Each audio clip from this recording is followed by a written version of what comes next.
10th standard maths 2 exercise 3.5 का first सम है। उसमें डायग्राम दिया है।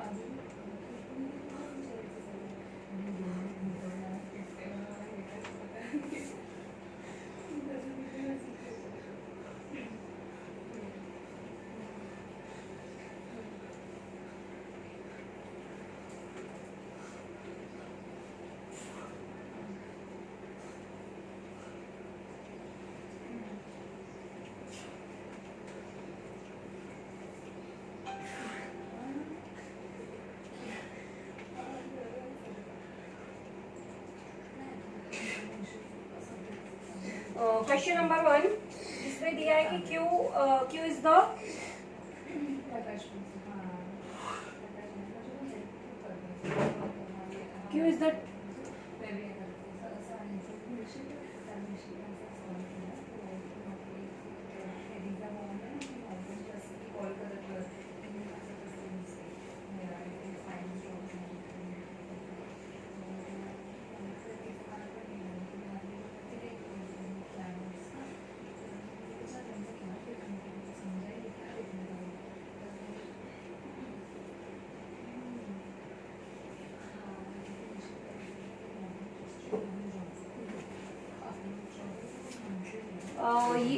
पी क्यू टेंजेंट है, एस आर जो है वो सेकेंड है, और हमें पी क्यू की वैल्यू दी है, पी क्यू 12 दिया है, पी आर हमें 8 दिया है। तो पी एस और आर एस फाइंड करना है। तो हम लोगों ने जितने भी सर्कल चैप्टर में थियोरम सीखे हैं वो सब थियोरम्स का यूज करके हमें सम सॉल्व करने हैं। तो यहाँ पे ये टेंजेंट है और ये सेकेंड है, तो हमें टेंजेंट सेकेंड थियोरम यूज करना है, टेंजेंट सेकेंड सेगमेंट थ्योरम। तो टेंजेंट सेकेंड सेगमेंट थ्योरम क्या है कि पी क्यू का स्क्वायर इज इक्वल टू, तो पहले हमें लिखना पड़ेगा कि पी क्यू इज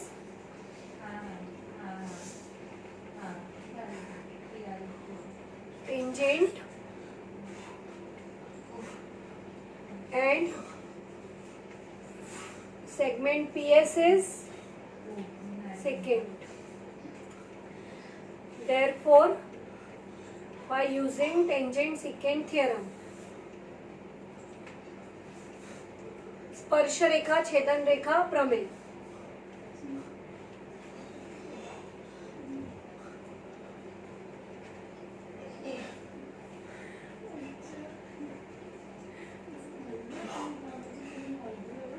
तो टेंजेंट सेकेंड सेगमेंट थ्योरम के हिसाब से क्या होता है, जो टेंजेंट होती है उसका square p q square is equal to, ये फुल सेकेंड लेनी है हमें, पी एस इंटू बाहर वाला पोर्शन, अंदर वाला नहीं लेना है, पी आर। मतलब ये हो गई टेंजेंट, ये हो गई सेकेंड और ये हो गई segment, tangent second segment theorem. अब जिसकी वैल्यू दी है उसकी वैल्यूज हम सब्स्टिट्यूट करेंगे और जो फाइंड करना है वो फाइंड करेंगे। तो पी क्यू 12 है तो 12 का स्क्वायर, पी एस फाइंड करना है, पी आर 8 है। तो अभी हम 12 का पहले स्क्वायर फाइंड करेंगे। 12 का स्क्वायर होता है 144। तो अब इसमें हमें ये 8 को लेफ्ट हैंड साइड लेकर जाना है, तो ये 8 लेफ्ट हैंड साइड आकर क्या हो जाएगा, यहाँ पर ये न्यूमरेटर में है, मल्टीप्लीकेशन है, तो यहाँ पर डिनोमिनेटर में आ जाएगा। अब हम 8 से 144 को डिवाइड करेंगे, तो डिवाइड करेंगे तो कितना आएगा, 8 1 जा 8, 8 1 जा 8 बचा 6, तो 8 8 जा 64। तो पी एस कितना आया हमारा 18। तो फर्स्ट आंसर हमने फाइंड किया। अब सेकंड हमें आर एस फाइंड करना है, आर एस। तो आर एस कैसे फाइंड करेंगे हम, हमारे पास पी एस है, हमारे पास पी आर है, और ये जो तीनों पॉइंट्स है वो कोलिनियर है, मतलब एक रेखीय बिंदु है। तो एक रेखीय बिंदु है तो इसका मतलब ये हुआ कि p s is equal to, मतलब पूरी जो लाइन है वो p s is equal to p r plus r s. पहले हम लिखेंगे कि PRS कोलिनियर पॉइंट्स हैं, एक रेखीय बिंदु है। Therefore PS is equal to PR plus SR।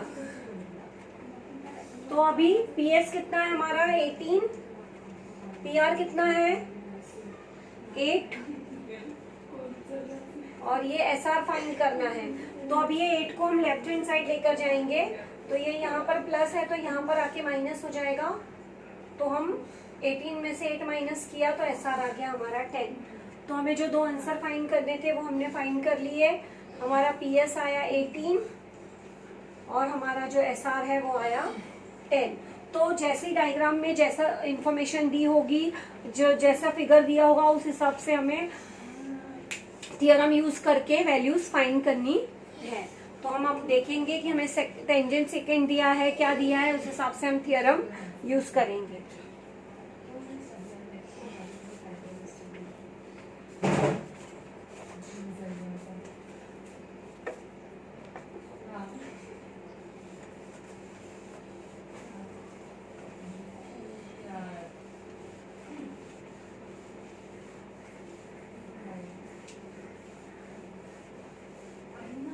अब हम सेकेंड सम करेंगे 3.5 एक्सरसाइज का सेकेंड सम।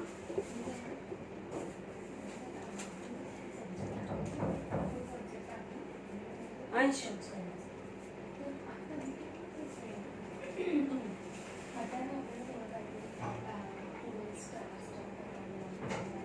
सेकेंड सम में हमें डायग्राम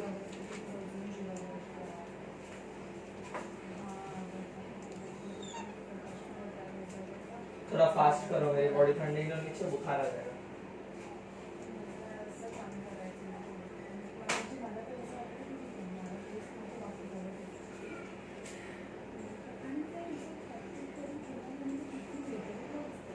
इस क्वेश्चन में सेकंड में ये दिया है कि कॉर्ड MN और कॉर्ड RS ये एक दूसरे को पॉइंट D पे इंटरसेक्ट कर रही है। The chord MN and chord RS are intersect each other at point D और इंफॉर्मेशन दी है वो हम लिखेंगे और क्या फाइंड करना है वो फाइंड करेंगे। तो क्वेश्चन में क्या दिया है, in figure chord MN and chord RS intersect each other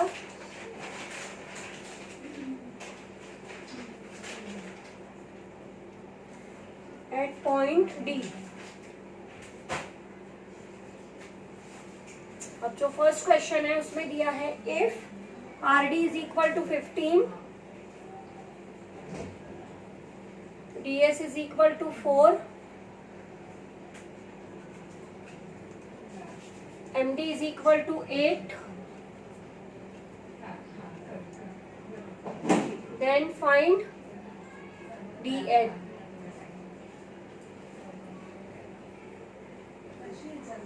इसमें ही सेकेंड क्वेश्चन भी है, वो बाद में देखते हैं, पहले इसका सेकेंड का फर्स्ट क्वेश्चन सॉल्व करते हैं। तो ये जो अभी पहले हम ये सोचेंगे कि इसमें दिया क्या है हमको। इसमें दो कॉर्ड्स दिए हैं, एक MN है और एक RS है जो एक दूसरे को पॉइंट D पे इंटरसेक्ट कर रही है। अब ये जो दो पॉइंट्स हैं, ये जो दो कॉर्ड्स हैं वो इंटरनल डिवीजन है उनमें। इंटरनल मतलब सर्कल के अंदर, वो एक दूसरे को इंटरसेक्ट कहाँ पे कर रही है, सर्कल के अंदर इंटरसेक्ट कर रही है। मतलब जो दो जीवाएं हैं वो एक दूसरे को बिंदु D पर वृत्त के अंतः भाग में प्रतिच्छेदित कर रही है। तो यहाँ पे हम कौन सा थ्योरम यूज करेंगे, internal division of chord. Internal division of chord जब अंदर प्रतिच्छेदित करती है तो इंटरनल डिवीजन, बाहर करती है तो एक्सटर्नल डिवीजन। तो यहाँ पे हम internal division of chord use करेंगे। और तो इंटरनल डिवीजन ऑफ कॉर्ड कैसे होता है, MD into DN is equal to SD into RD। तो हम लिखेंगे कि पहले ये लिखेंगे कि chord MN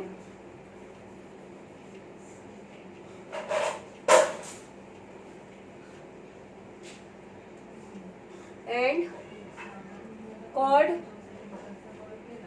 RS intersect each other at point D. Therefore, by using theorem of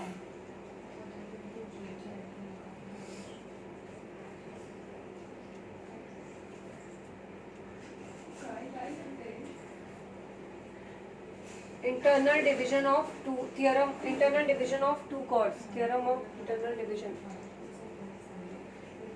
theorem of internal division of two chords.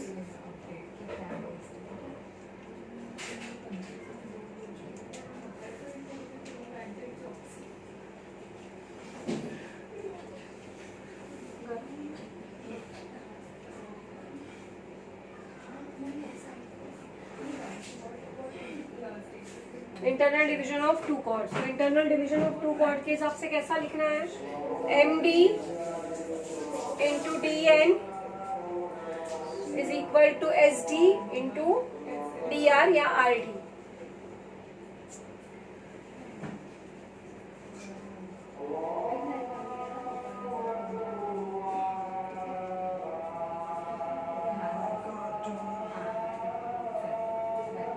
M D 8 है तो एम डी की जगह पे 8 लिखेंगे। डी एन हमें फाइंड करना है, डी एन को ऐसा ही रखेंगे। एस डी या डी एस 4 है और आर डी 15 है। अब हम क्या करेंगे, ये जो 8 है इसको हम राइट हैंड साइड ले लेंगे। तो यहाँ पर ये मल्टीप्लाई है तो यहाँ पर आके क्या हो जाएगा, डिवाइड। अभी हम डिवाइड करेंगे।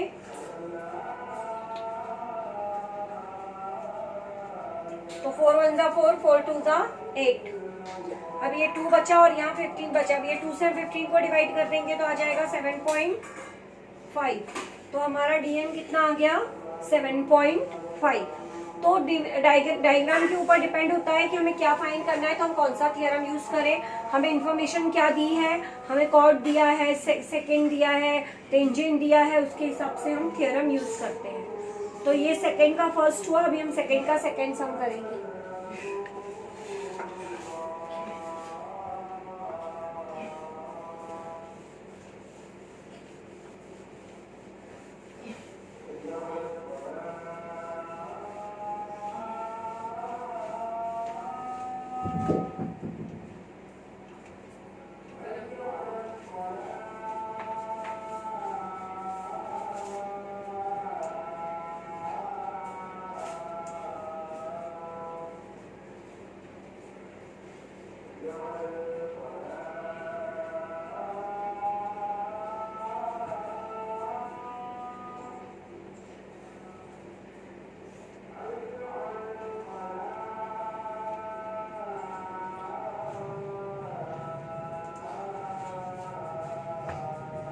वही सेम क्वेश्चन है, सेम डायग्राम है, सिर्फ वैल्यूज अलग दी है।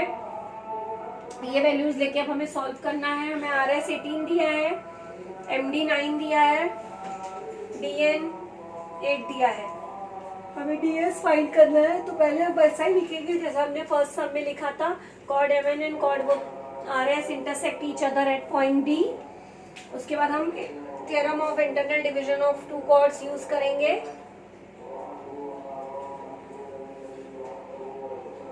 तो उसके हिसाब से क्या आएगा, M D into D N is equal to S D into R D. वही लिखेंगे, theorem of internal division of two cord.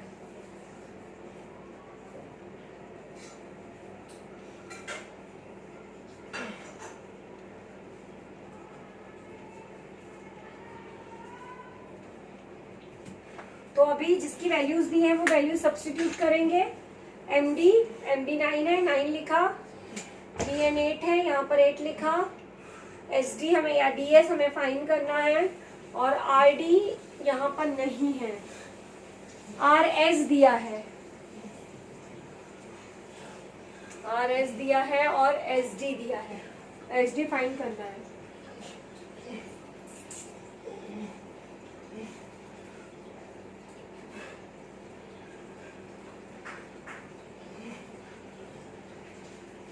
R S 18 है, आर एस 18 है, एम डी 9 है, डी एन 8 है, एस डी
यहाँ पर हम क्या करते हैं, मैं आर एस दिया है तो ये पहले लिखना है, जो मैं अभी लिख रही हूँ ये बाद में लिखना। आर एस कितना दिया है हमें, 18 दिया है, आर एस 18 है और हमें फाइंड करना है डी एस। तो आर डी को हम एक्स ले लेते हैं, आर डी को एक्स ले लेते हैं, आर डी भी नहीं दिया हुआ है तो इसे एक्स लिया हमने। अब अगर हमें एस डी फाइंड करना है, एस डी, तो एस डी जो है, देखो ये कोलिनियर पॉइंट्स है आर डी एस, तो अगर मैं R D S collinear points है तो R D plus D S is equal to R S.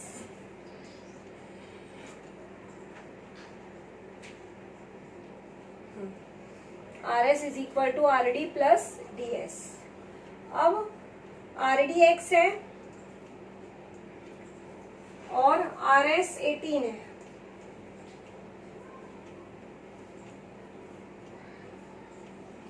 तो डीएस जो है वो क्या हो जाएगा, डीएस हमें फाइंड करना है तो हम क्या करेंगे, इस एक्स को इस साइड ले जाएंगे, तो ये यहाँ पे प्लस है तो यहाँ पर आके माइनस हो जाएगा। तो डीएस की वैल्यू क्या मिली हमें, 18 माइनस एक्स। तो यहाँ पर हमें डीएस की जगह पे 18 माइनस एक्स लिखना है और आरडी की जगह पर एक्स लिखना है और ऐसे ये सम सॉल्व करना है। तो ये वाली जो इंफॉर्मेशन है, ये जो हमने सॉल्व किया है, ये हमें स्टार्टिंग में, मतलब ये सम के स्टार्टिंग में लिखना है, ये यहाँ पे लिखना है हमें, उसके बाद से हमारा सम ये कंटिन्यू होगा। तो अभी हम इसमें वैल्यूज डाल देते हैं, जो जो वैल्यूज हमें दी है। तो एस डी या डी एस हमारा 18 माइनस एक्स है और आर डी जो है वो एक्स है। अब हम इसको रब कर देते हैं, ये पहले लिख लेना यहाँ पर,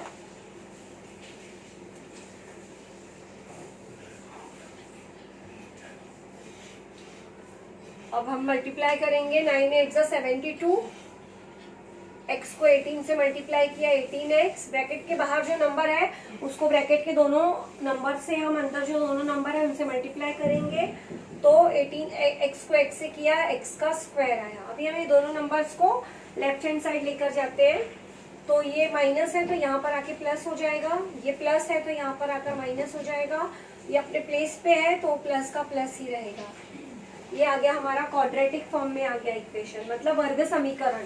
तो अब वर्ग समीकरण को हम कैसे सॉल्व करते हैं, फैक्टराइजेशन मेथड से।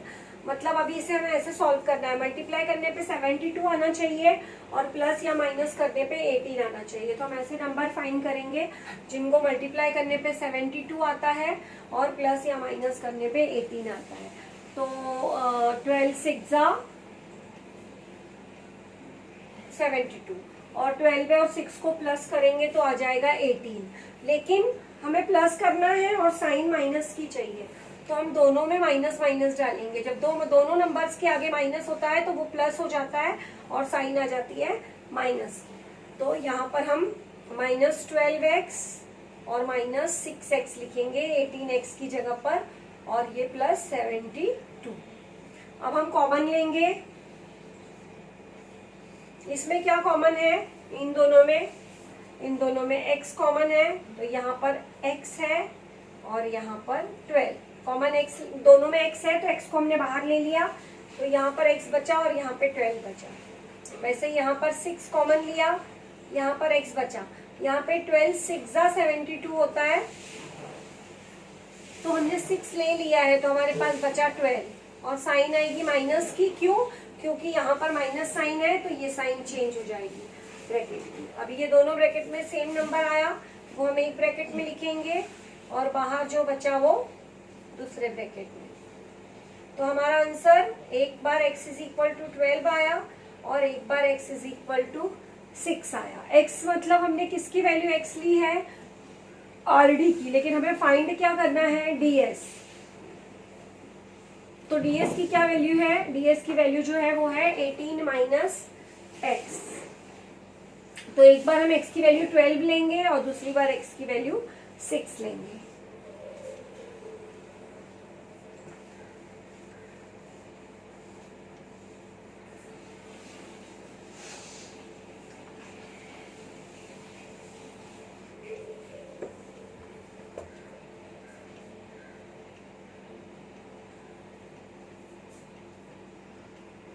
तो ये x = 12 आया, मतलब RD 12 आया। RD 12 है, एक बार RD को 12 लेना है, एक बार 6 लेना है, लेकिन डायग्राम में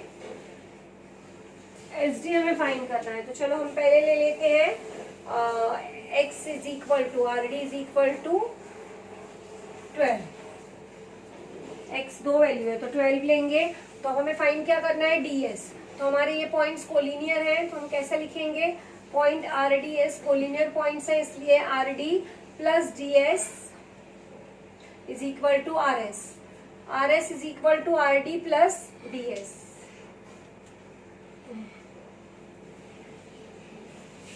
तो अभी RD हमारा 12 है और DS हमें फाइंड करना है।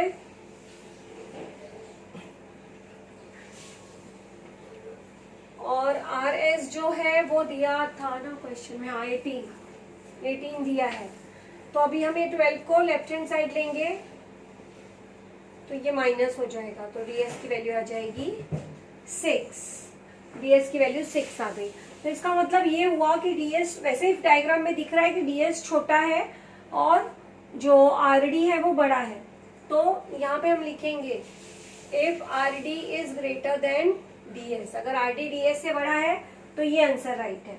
अब अगर हम 6 लेते हैं, RD को 6 लेते हैं, RD की दो वैल्यूज आई है ना, एक 12 एक 6, तो अब हम इफ RD को 12 लेते हैं तो RD को 6 ले रहे हैं, तो यहाँ पे हमको ये समझना पड़ेगा कि हमारा जो RD है वो DS से छोटा है। RD is smaller than DS। तो अभी वैसा ही हम लिखेंगे, कोलिनियर पॉइंट्स हैं, RDS एक रेखीय बिंदु है, इसलिए RS = RD + DS। अब हम वैल्यू सब्स्टिट्यूट करेंगे। RS 18 है, RD 12 है, नहीं RD हम यहाँ पे 6 ले रहे हैं। अभी ये प्लस है, इसको हम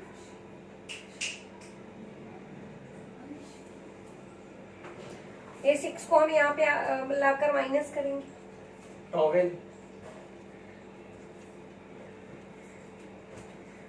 तो DS आ जाएगा हमारा 12। मतलब यहाँ पे जो आंसर आ रहा है वो DS बड़ा दिख रहा है, तो डायग्राम पे लेकिन ऐसा नहीं लग रहा है ना। डायग्राम में ऐसा लग रहा है कि DS छोटा है और RD बड़ा है। तो एक बार अगर RD को बड़ा लेंगे तो DS 6 आ जाएगा, लेकिन एक बार अगर RD को हम छोटा लेते हैं DS से तो DS 12 आ रहा है और RD 6 आ रहा है। तो ऐसे दो आंसर्स आ रहे हैं इसके।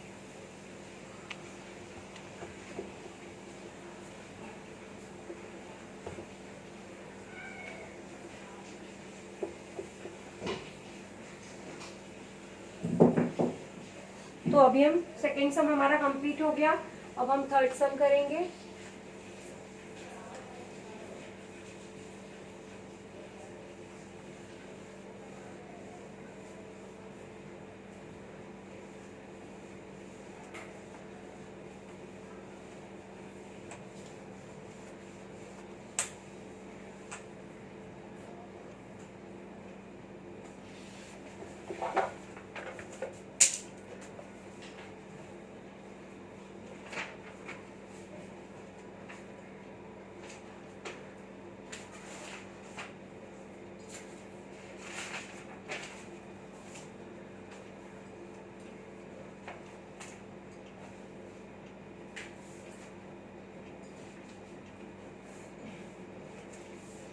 थर्ड क्वेश्चन में डायग्राम, ये हमें टेंजेंट दिया है ए बी,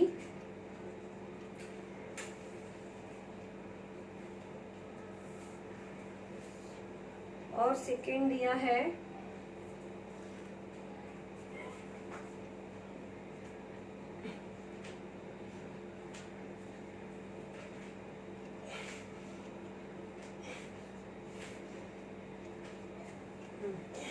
ये डायग्राम दिया है हमें, और दिया है कि ये ए बी जो है वो टेंजेंट है और O centre of the circle है, और ओ ई परपेंडिकुलर है लाइन ए डी पर, O E perpendicular on line A E, और A B is equal to 12 दिया है, A C is equal to 8 दिया है। तो हमें फर्स्ट ए डी फाइंड करना है, फिर डी सी फाइंड करना है, फिर डी ई फाइंड करना है।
तो ये डायग्राम में हमें क्या इंफॉर्मेशन दी है वो हम वो देखेंगे। ये डायग्राम में इंफॉर्मेशन कैसी दी है वो देखेंगे। फर्स्ट ये हमारी टेंजेंट है ए बी, ए डी है हमारी सेकेंड टेंजेंट सेकेंड, और ये O centre of the circle है। ए बी दिया है 12 और ए सी दिया है 8, और हमें फाइंड करना है ए डी। तो पहले हम टेंजेंट सेकेंड थ्योरम यूज करते हैं, क्योंकि ये टेंजेंट है और ये सेकेंड है, तो tangent second segment theorem use करते हैं। तो पहले इंफॉर्मेशन लिखेंगे हम, हमें क्या क्या दिया है। Line A B is the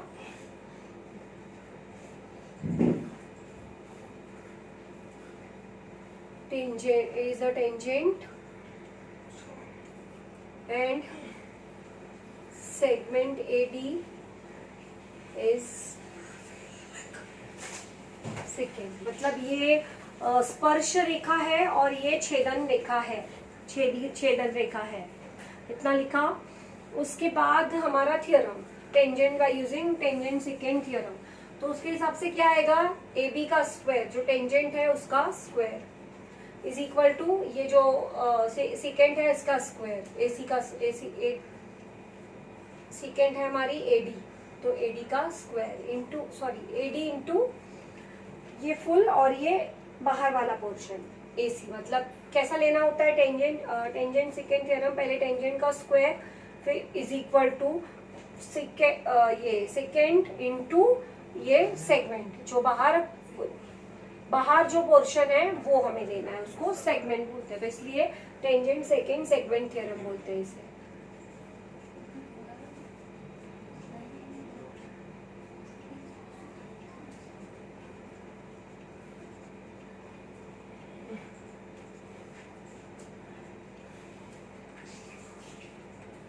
तो अब हमें वैल्यूज कौन सी दी है इसमें,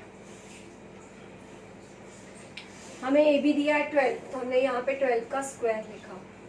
AD नहीं पता हमें, AD को हम ऐसे ही रखेंगे, और AC है हमारा 8, तो हमने यहाँ पर 8 लिखा। अब हम 12 का स्क्वायर लेंगे,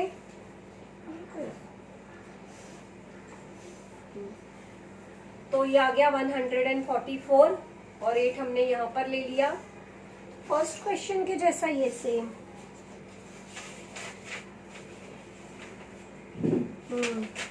फर्स्ट क्वेश्चन की वैल्यूज दी है। अब हम इसको डिवाइड करेंगे, तो 8 1 जा 8, 8 8 जा 64, तो हमारा AD जो है वो कितना आ गया, 18 आ गया। AD 18 आ गया। अब हमें फाइंड करना है DC, ये DC फाइंड करना है। तो AC हमारा 8 है,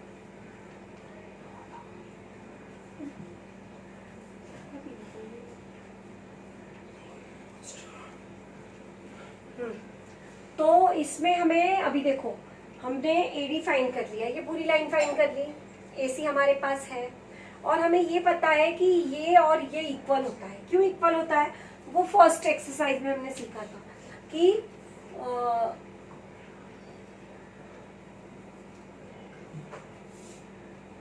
वृत्त के केंद्र से जीवा पर डाला गया लंब जीवा को समद्विभाजित करता है।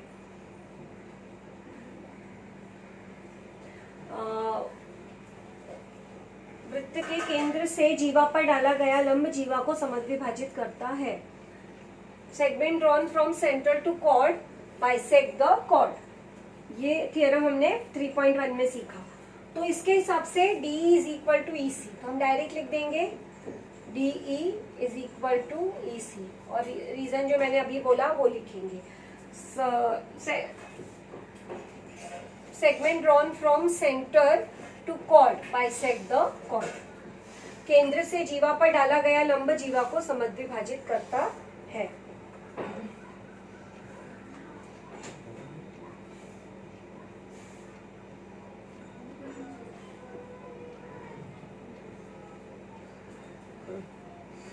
तो अब हमें अभी हमें DE और EC हमारा सेम है, तो सपोज हमने DE और EC को x ले लिया, ऐसा सपोज हमने यहाँ पर x ले लिया, और अब हमें ये पता है कि AD इज इक्वल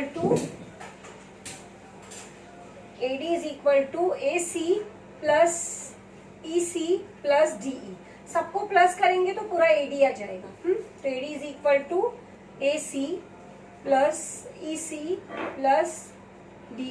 क्यों, क्योंकि ये चारों पॉइंट्स जो है वो कोलिनियर है, ये एक रेखीय बिंदु है। अब जिसकी जिसकी वैल्यूज दी हम सब्स्टिट्यूट कर लेंगे। AD हमने फाइंड किया, AD हमारा कितना आया है 18, AC जो है वो दिया हुआ है क्वेश्चन में 8, और इसे हमने x ले लिया है। अभी 8 को हम इस साइड ले जाएंगे तो ये यहाँ पर आके माइनस हो जाएगा, और x को प्लस कर देंगे तो ये 2x हो जाएगा। अब 18 में से हमने 8 माइनस किया तो आ गया 10।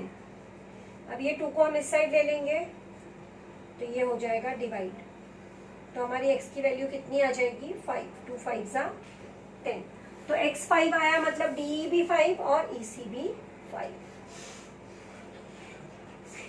दोनों भी हमारे 5 आ गए। DE और EC हमने फाइंड कर दिया। अब क्या रह गया फाइंड करना हमारा, DC। थर्ड वाला हमने पहले फाइंड कर लिया, क्योंकि जब तक DE नहीं आता तो हम DC कैसे फाइंड करते, तो हमने फाइंड कर लिया DE और EC। अब हमें फाइंड करना है DC, तो हम DC कैसे फाइंड करेंगे।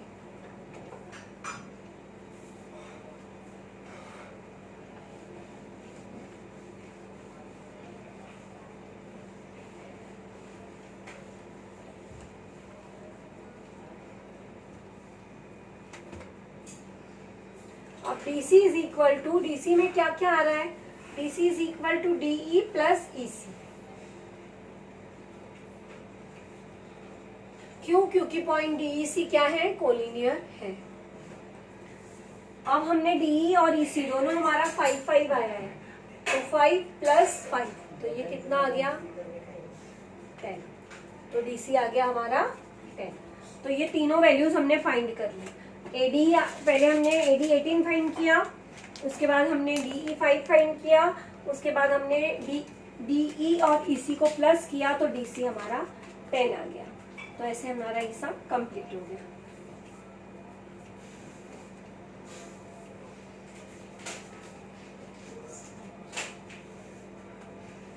पता है मेरे को।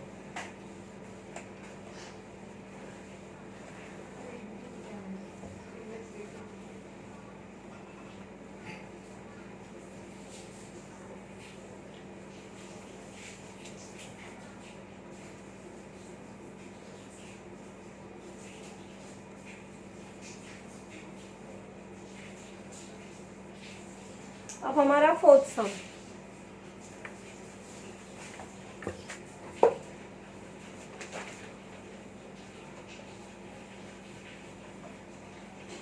फोर्थ सम में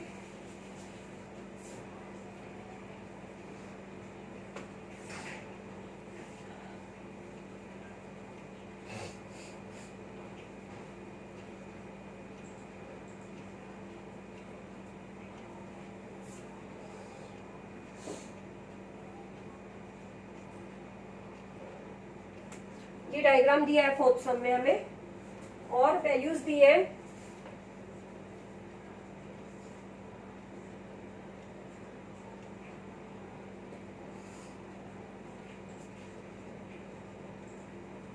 PQ is equal to 6, QR is equal to 10, PS is equal to 8, then find TS। TS find करना है मैं, ये क्वेश्चन इसमें फोर्थ सम में।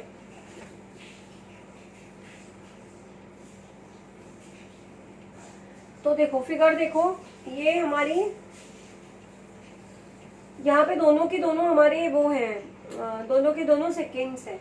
यहाँ पे टेंजेंट नहीं दिया है, सेकेंड ही दिया है सिर्फ। तो PT और PR ये दोनों ही हमारे सेकेंड्स हैं। तो हमें कौन सा थ्योरम यूज करना पड़ेगा, और ये जो एक दूसरे को इंटरसेक्ट कर रही है वो एक्सटर्नल पोर्शन में कर रही है, मतलब बाह्य बिंदु, बाह्य बिंदु में वो कर रही है। तो दो जीवाओं के बाह्य विभाजन का गुणधर्म, मतलब theorem of external division of two chords. दोनों कॉर्ड्स हैं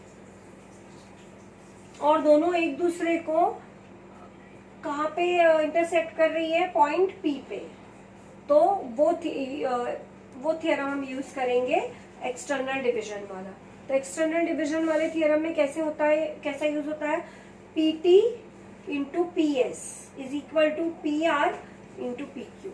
तो वही हमें यूज करके जो भी वैल्यूज दी हैं वो सब्स्टिट्यूट करेंगे, और जो फाइंड करनी है वो फाइंड करेंगे हम।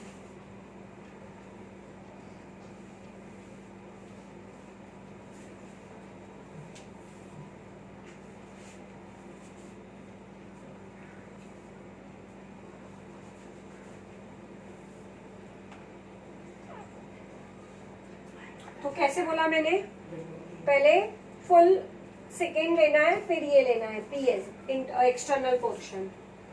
तो PT into PS is equal to, इसमें भी वैसा ही PR इंटू PQ। तो इसका रीजन क्या लिखेंगे हम, theorem of external division of chords. दो जीवाओं के बाह्य विभाजन के प्रमेयानुसार। तो अभी वैल्यूज देखो किसकी किसकी दी है हमें। हमारे पास PT नहीं है, PS है 8, तो PT को हम ऐसे ही रखते हैं। PS 8 है, PR भी नहीं है, PQ 6 है। तो दो वैल्यूज तो हम फाइंड कर नहीं सकते हैं, तो पहले हमें देखना पड़ेगा कि हम और क्या कर सकते हैं। अब जैसे PT भी नहीं है, PR भी नहीं है, PT भी नहीं है, PR भी नहीं है, तो कुछ तो हमें दोनों में से एक पहले फाइंड करनी पड़ेगी कोलिनियर पॉइंट्स लेकर, उसके बाद हम थ्योरम यूज कर सकते हैं। तो हमारी QR हमें 10 दी है, QR 10 और PQ 6, तो हम PR फाइंड कर सकते हैं। ये जो पूरी लाइन है PR, तो PR is equal to PQ plus QR, तो हम PQ और QR को प्लस करेंगे तो PR आ जाएगा। तो वो हमें पहले करना है, यहाँ पे कर रही हूँ मैं, यहाँ पे सॉल्व करती हूँ कि पॉइंट्स PQR हमारे कोलिनियर पॉइंट्स हैं, इसलिए PR is equal to PQ plus QR, PQ plus QR।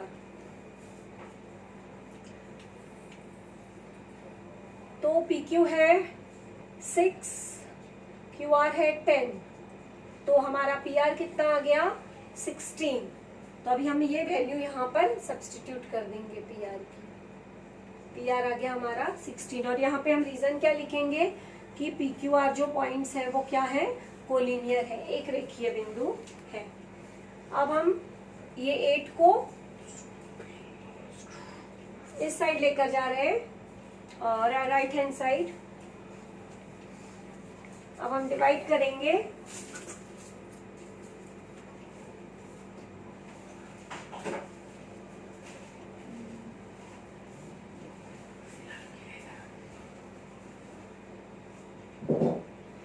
तो 8 1 जा 8, 8 2 जा 16,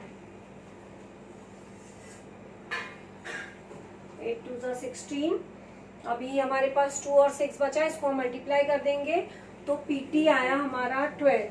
अब PT आ गया तो हम TS इजीली फाइंड कर सकते हैं। PT आ गया है तो TS इजीली फाइंड कर सकते हैं। कैसे? क्योंकि PST ये कोलिनियर पॉइंट्स हैं, तो PT is equal to PS plus ST।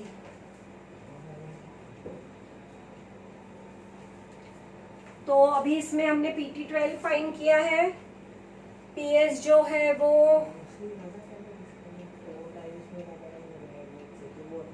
8 है, ST को हम ऐसे, या ST या TS एक ही बात है।